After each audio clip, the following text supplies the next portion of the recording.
Welcome back. We're still focusing on the South African Police Service. Getting back to basics for a safer tomorrow is the theme of the conversation. A conversation you can take part in at Morning Live SABC. We're collecting your tweets now. We're going to start to share those questions and concerns that you're raising with our guests that are leading the conversation with this panel, but it's very much a conversation that we all want you to be part of. Just before the break, we heard from Lebogang, who asked the question about police remuneration. Are they getting paid enough to incentivize them to stay in the force and do their work with the kind of vigor and passion they deserve to? So, Deputy Minister, you want to just share some thoughts with us about police pay? Thank you very much, Peter.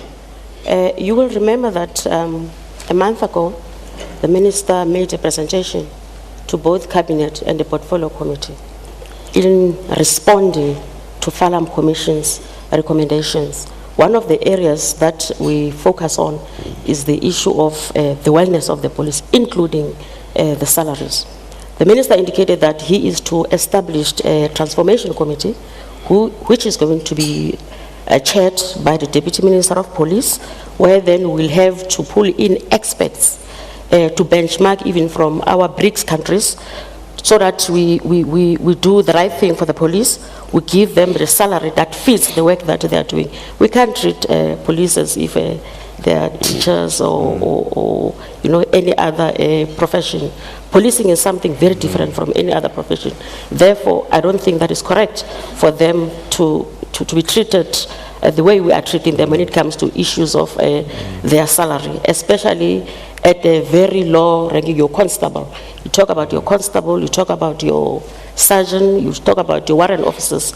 Those are the people who are faced with preventing or protecting the country, because they're the ones who fight with the criminals on the street. Therefore, we need to look into their salary. That's what we have decided, that this transformation committee will start at the beginning of the new financial year, where we'll have to look into the police wellness as a whole, including their salaries. All right. Okay. Police Commissioner, we're going to start to unpack some of the big issues that are kind of doing the rounds at the moment. And police wellness, we've got Pop Crew saying that our police officers are getting killed, and you as management don't know what to do. What do you say to that?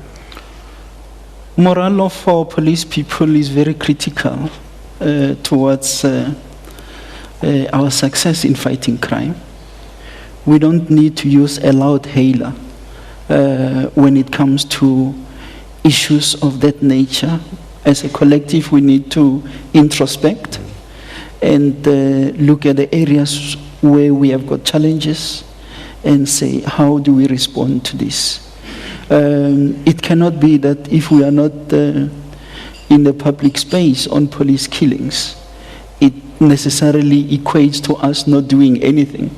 Strategies that we are talking to cannot be peddled in the public domain, because you are, unfortunately, if you do that and say, how are you going to be countering attacks on police people? You put it out there. You are empowering even the same people. But, right. So are you saying that there are strategies in play and that we're going to see less and less police officers killed on duty? We, of course, have acknowledged that this is a crisis. It's something that we need to be working hard, but we really don't have a reason why we should go and unpack it outside. It's something that we need to talk about it and capacitate our members internally to respond in a different way so that we can minimize that scourge. All right, they've lost faith, though, it sounds like, and maybe, Minister, you can add to that? No, I just wanted to factor in a broader point here. It's perhaps correct to ask that question from an institutional point of view. But what is incorrect is to view the point as if it's something that belongs to a particular category or sector of society. The fact of the matter is this, is that the question of the police killings is a reflection of the state of development of our society. And that's the challenge that we need to face up to. Because where we need to angle in is to say police are a resource to the South African society. and the South African society are police, and the police are South African society. That's how we need to see it, and therefore, it is a matter that all of us, including progressive structures, for an example, in our society, should be concerned about in terms of taking up a specific campaign or campaigns on the issue to conscientize and educate our people that it is the most backward form of step that could ever be taken by anybody to kill a police member, for an example. In a sense, we're killing ourselves if we kill the police. And I think the call that we would like to make is that we need to mobilize right across our society. It's fine that at an institutional level, as the acting national commissioner is referring to, question of steps that have been taken and issues of operational detail and any other form of operational and strategic intervention. At an institutional level, it's okay. But at a societal level, we need to fight this kind of backward kind of development as it manifests itself. And therefore, all concerned citizens, progressive structures, and everybody else that matters in our society should pay a specific attention and basically assist in educating, broadly speaking, our members of the public that we shouldn't do these things. All right, I'm going to mention Pop Crew again because they're saying a few things that are quite scary, actually. Just yesterday, the Pop Crew deputy president was talking about use your guns on your hips. He encouraged the use of guns by police, saying that he would rather have them arrested than 6 feet underground. Enough is enough. This should stop. Comrades, these guns on your hips should be used.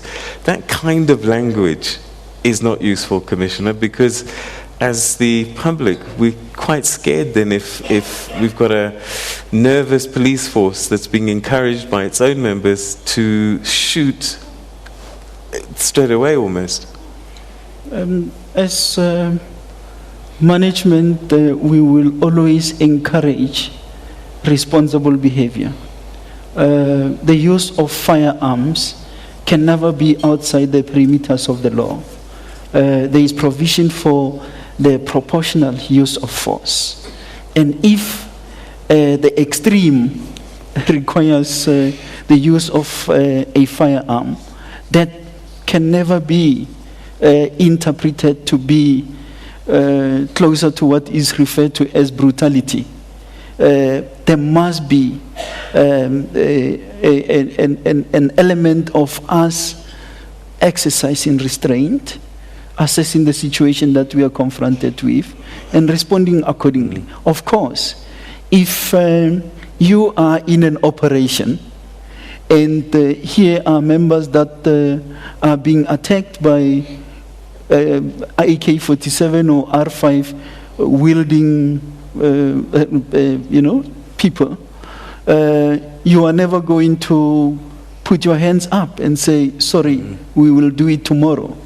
They are required to respond at that particular moment, because our interest, which what the laws of our country dictates, is that we should protect life, protect property. So life first, and that life will also be that of a police person. All right, that's not always happening though. Deputy Minister, it must trouble you when you switch on the TV and you see police officers dragging Mido Masia in the streets, what's alleged to be an almost execution-style killing. We're not saying it happens all the time, but it's there, and for us, it's what we see because it was captured on film. The fear we have is that maybe this is happening all the time, and we're not seeing it just because somebody hasn't put it on a camera. You know, it's true, Peter, what you're saying. But also maybe we should also put the blame also on the media, yourselves, media. Because in some instances, we do have police that are being killed the way Masia was killed by the communities. But we'll never have those footage from members of the community. But when something happens that the police, I'm not saying that what they did is justified, it's not justified. But we must remember that you are dealing with more than 200,000 members of SABS who has got different attitudes. In some instances are attitudes. You'll hear people saying that, no, the problem is the training and what have you. There's no amount of training will change the mindset of a person. So those are not the kind of police officers that we want to see in the organization.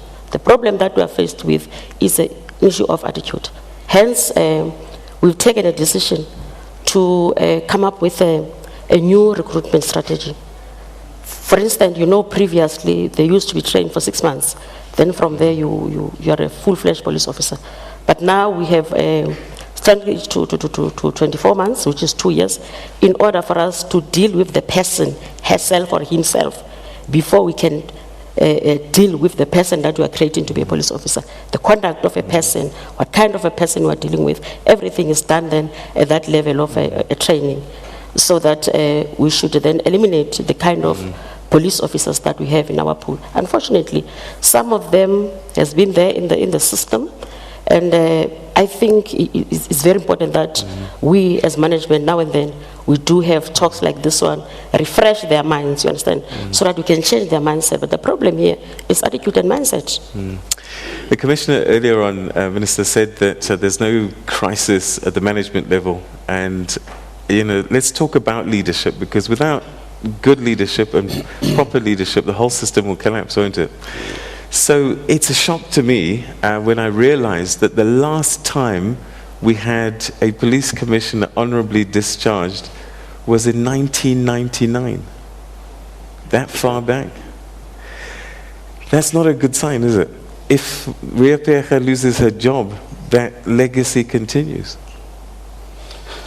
No, I've had that particular concern. I suppose it is a valid concern, but the fact of the matter is that all of us can learn, you know, particular and specific lessons out of this situation. And you know, I'm saying out of this situation, in other words, out of exactly the circumstances that you've just described.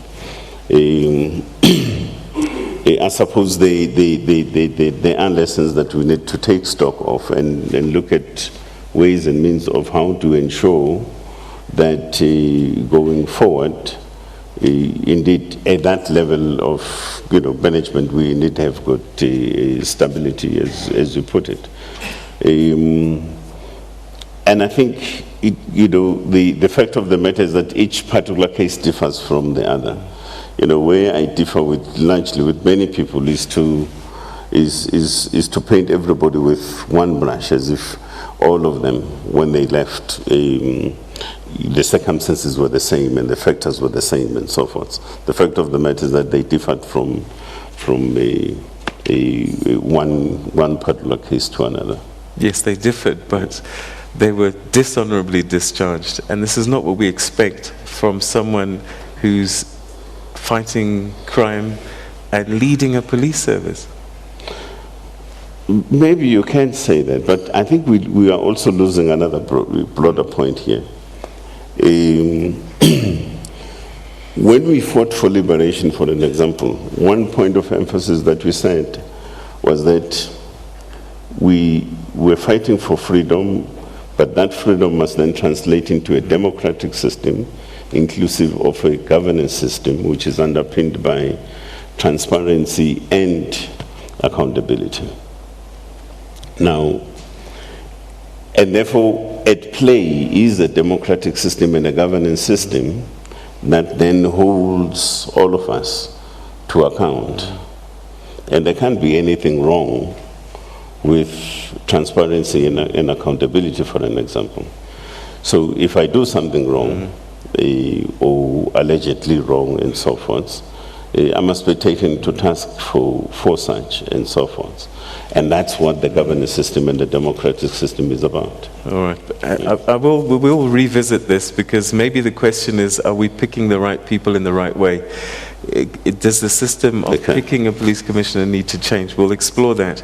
But the other issue that we have about management is, unfortunately, we do read about senior police officers embroiled in corruption, embroiled in unsavory activities. And if it's happening at that level, Commissioner, your officers below are learning from those guys. How are we managing that? Because we wake up and we hear this guy is in court, this guy is being prosecuted, and these are senior police figures. Well, I'll get to that one later. I first want to go back to the example that you used of the late Mido Masia. You can go on, the late Andris Tatane, the Mpanza case. Of course, they were all flighted all over. Those are unfortunate incidents, and the actions of our members in that regard are regrettable, especially if they fall outside the perimeters of the law. But what about all these members that get killed in shopping centers? Where are those recordings that could at least help us to pin down the killers? Why is it so that we only flight all this to create this perception of a brutal and organization which is bloodthirsty? What about all these poor members that have sacrificed their lives for the sake of our country? I'm just asking, can we at least as communities help us as the police to bring those people to book? Let me ask you this then. Why do you think the community isn't helping you? It may not necessarily be that the communities are not helping. It is because it is negative stories that are selling, where it is about us. All right, let me just correct something here, because I think there's a perception that it's the SABC or a journalist that starts these stories. These things start on social media. We have nothing to do with that. I'm not going to accuse the SABC or anyone. I'm just communicating a fact here. But it's citizens that are doing this. No, that's why I'm saying. Peter, give me a chance to deal with this matter. Last week, in actual fact, on Monday last week, our member who was promoted on a Friday gets killed in Impangeni on Saturday morning. He was just promoted. Now that happened in a shopping complex. Just as I have the recordings of the unfortunate death of Mpanza in Krugersdorp, why don't I have those recordings to help us deal with that particular matter? I'm just raising it as a matter of fact and say we are pleading with the communities and even with those that are reporting to adopt a very balanced approach. Okay. Unfortunately, I'm going to have to stop you there. We'll come back very shortly, but I'm getting a sense that there's a breaking story. Leanne is something that she needs to share with us. So, Leanne? Yeah, thanks very much, Peter. Of course, a very interesting discussion taking place and many people wanting to get involved in this. But a story we certainly cannot forget is the Morris family in Nhleko Park in the east of Johannesburg. They set up a foundation in aid of support to families in their poverty-stricken area. And of course, this comes after their 4-year-old son, Tigran, was killed at the hands of 2 hijackers. Morning Live producer Vanya van der Heeff and cameraman Sam Sebi visited the Morris family and the community, and this is their story. These headlines sent shockwaves through the country. When South Africans hear the name Tigran Morris, they relive the horrible memory of how this old boy died. On the 16th of July, 2014, the world was stunned and horrified when they learned that little Tigran was dragged mercilessly for nearly 10 kilometers beside his mother's car in a hijacking incident. On the tragic day, Tigran, his mother and sister visited his grandmother in Nhleko Park. As they were about to leave, 2 men approached them and demanded the car. The mother told the hijackers to take the car but to leave her children alone. As she was trying to pull Tigran from the car, the robbers sped off with the boy hanging upside down outside the vehicle. Pastor High in April, a community leader, took us to the route where the toddler was dragged. This horrific incident has happened. What has changed in Nhleko Park? I mean, many promises were made, but was there anything? Is there any change, or do you see everything has gone back? There is nothing tangible or visible that I can tell you that has changed in Nhleko Park. It is as quick as the event has happened.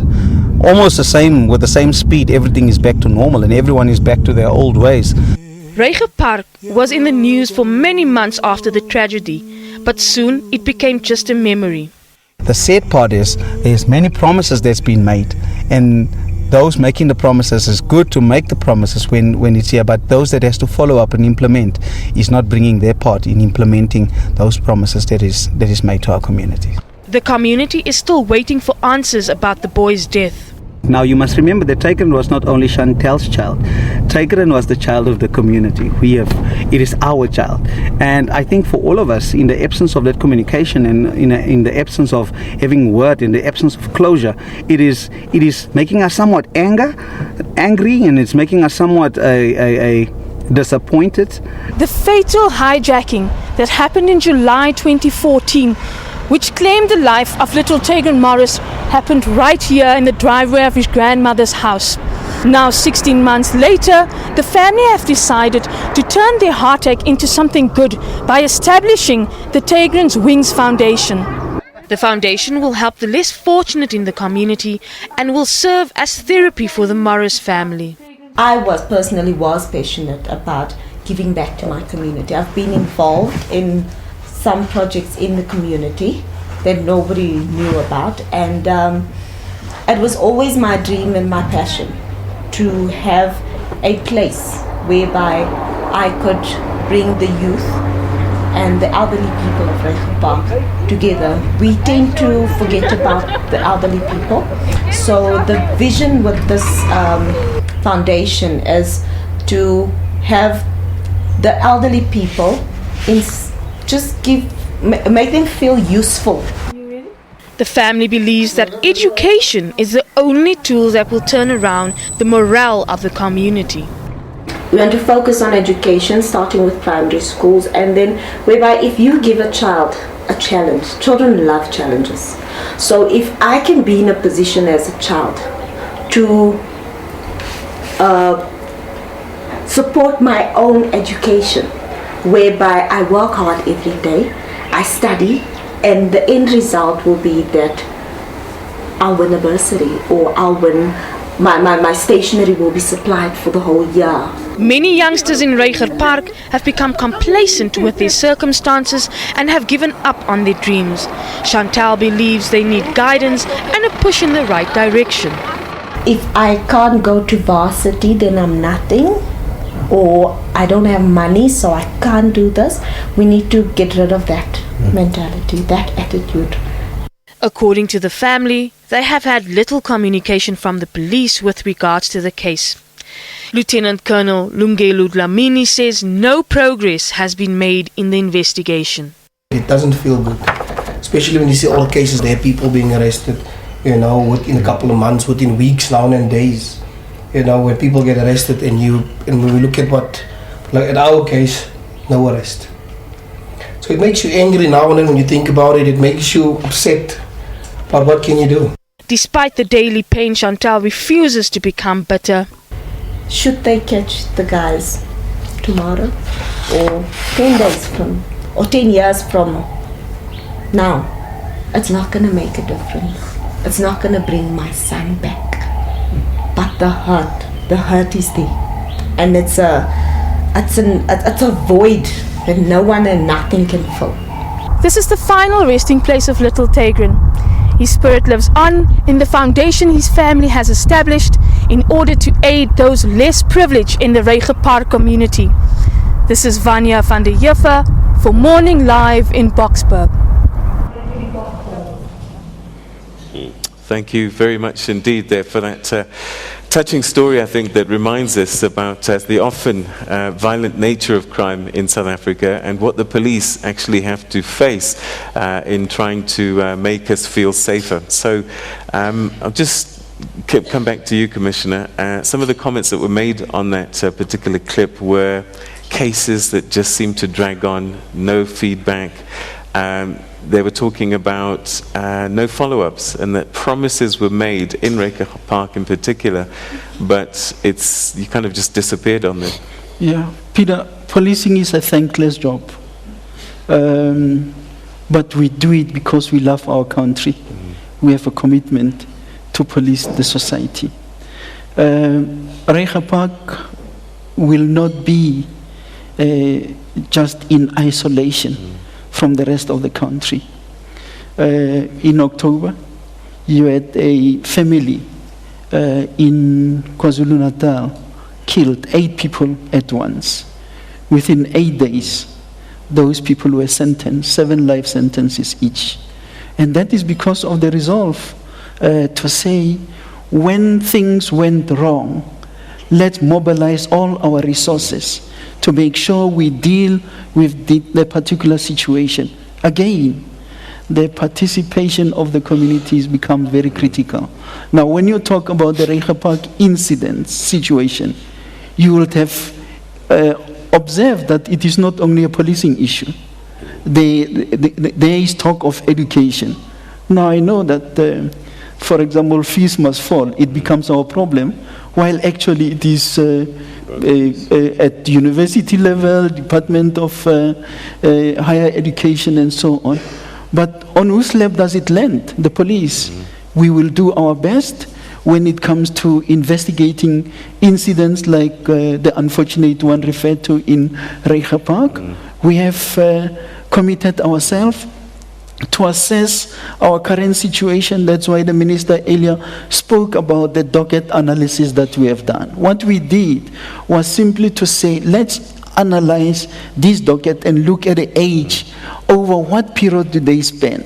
Because we believe that somewhere a community has lost a loved one, somewhere a community has been victimized. Our responsibility is to contribute towards bringing closure to those communities. And let's take stock and say, what is it that was supposed to have happened in respect of those cases that are long outstanding? Okay. And we are putting together a management intervention whose main purpose is to go to station level, is to go to those stations where we have got such a high backlog, to deal with those so that we can do exactly what you are saying, give feedback to our people to say this is where this case is. We do not derive joy out of cases outstanding longer than 10 years. Okay. I think they need to be dealt with, and we have initiated interventions in that regard. All right, so I'm going to go to the floor right now, but just one question before. And I started having this conversation with the police commissioner. It seems to me that the community is resisting, is not coming forward and not helping and not giving you the assistance that you need. And there must be a reason for that. We have some celebrated issues, Khayelitsha. We've even had a commission of inquiry there. And they've said that you're just not helping us. And I don't know why that's translating to them not wanting to help you. But clearly, the community are not convinced. And that's why perhaps they're not helping you. And they've even gone as far as forming vigilante groups, taking the law into their own hands. So I don't know, how do we manage this disconnect between the police service and the community?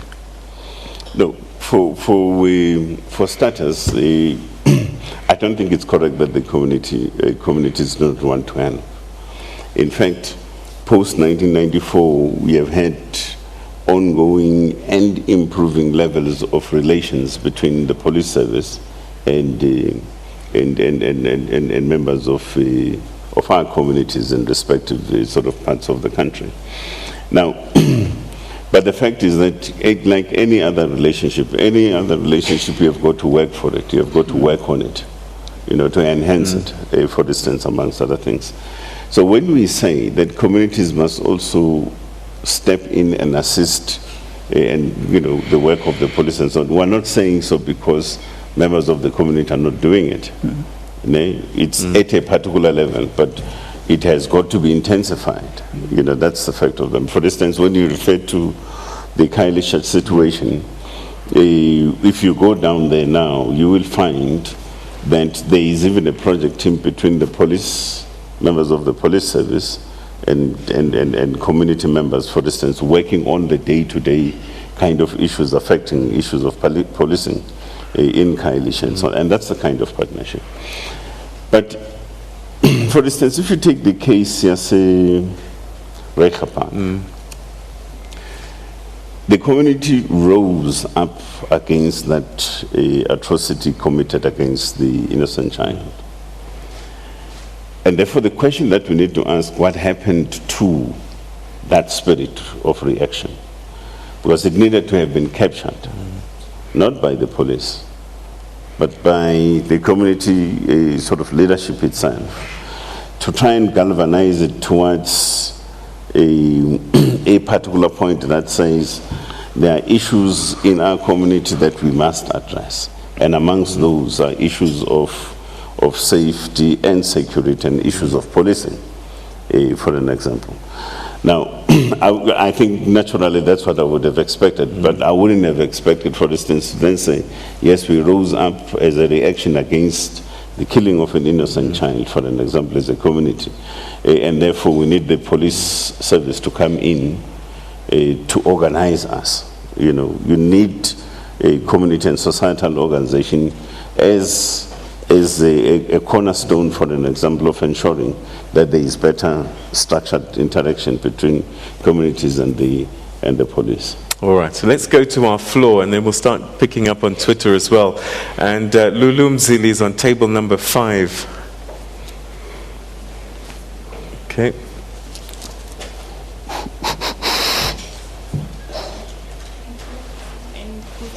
To everyone. We can't hear, sorry. Yeah. Can't hear you. Speak. Good morning, Honorable Minister. Morning, ma'am. Crime is a worrying factor to all of us as South African citizens.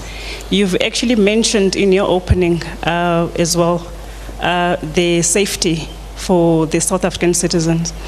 The violent nature of crime that is actually taking place in our country is even a great concern to us as citizens. I would like to know what is it that you are doing about it.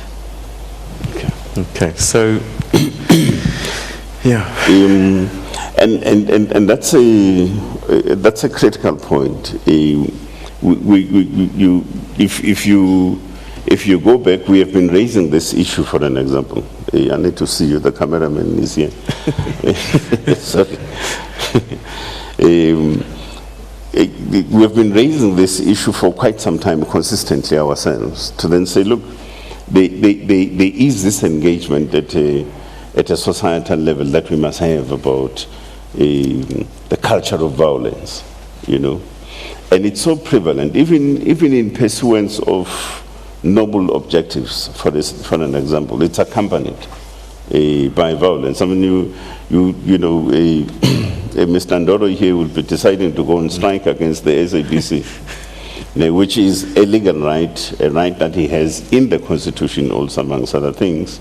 But he will also decide to beat up the cameraman and break the camera, for an example. You know, those are some of the issues that we need to begin to have a dialogue about, because it doesn't help. And it's the same camera and the cameraman that will also require for your show next time around when you resume, when you go back to work after your strike. I'm just making an example. Yes. So these are some of the issues. Now, this Friday, 20th and 21st, in other words, Friday and Saturday, we are assembling a stakeholder sort of meeting, in a sense.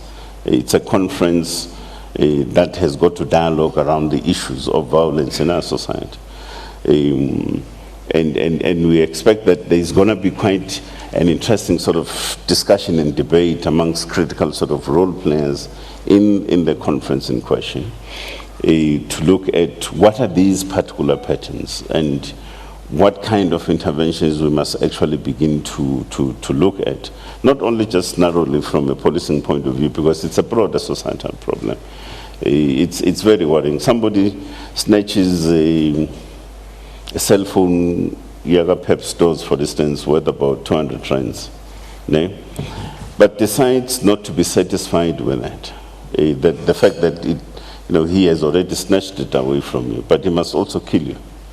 You know, that's the kind of situations that essentially talk to the culture aspect and outlook of our society insofar as issues of violence are concerned. But it's a process. The fact that we're having this dialogue on Friday and Saturday, it's not necessarily going to contribute. Let's say by Sunday or Monday, you have less levels of violence in our society, for an example. But it's a process that has got to take us towards a desirable objective of creating conditions of peace and stability in our society. All right. On Twitter, Sinabo says, hashtag SA Police Service, how about wielding guns at unarmed students and during strikes? How is that different from criminals? Deputy Minister, and then Commissioner, if you could comment as well. The public, from watching TV, again, the media, we've got to put our hands up, it looks as if sometimes the police are being quite robust in the way that they deal with student protests and strikes and so on and so forth, and people think it's close to brutality, actually. Is it excessive force?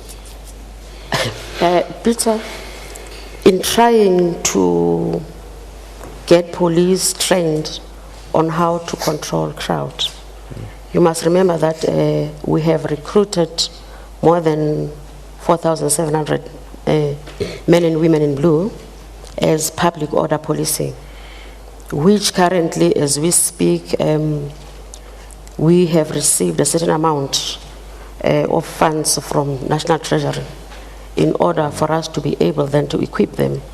I'm talking about things like your water cannons and some soft ways of trying to control crowd, because as we speak now, we do have a challenge when it comes to that. But we must also know that we are dealing with a violent society. And when we speak about police, we are not speaking about superhuman beings. We are talking about human beings like ourselves. For instance, Peter, just to make an example, I was addressing a community in Nyanga with the Minister, of course, some few weeks ago. One of the things that they complain about, they were complaining about the visibility of the police. Because we asked them, what is it that you think we need to do as the police leadership in trying to resolve issues of escalating of crime in this area? And then we were told that, no, we think that we don't have enough visibility. And then the question is, where will we get the police to do that if within 9 months in a country we manage to kill more than 80 police officers? Because you must know that each and every police officers from the Vispol environment has got a certain number of communities that she or he is protecting or defending, but then or policing. Then you tell me that if such a big, huge number is being killed, so it does have a negative impact on them as the communities. Therefore, it is very important that the communities work hand in hand with the police in order for us then to be able to have more police. Because, Peter, we can give you 5,000 police officers fresh from the college. The problem is the experience. The ones that are killed are the ones with the experience on how to fight crime. Okay. Commissioner, I'm going to have to take a commercial break, but when we come back, if you could address that as well. Just your thoughts about the kind of force that's being used, because the images we see on TV, you know, students with their hands up being manhandled quite robustly. But your thoughts on that after this. Stay with us. Okay.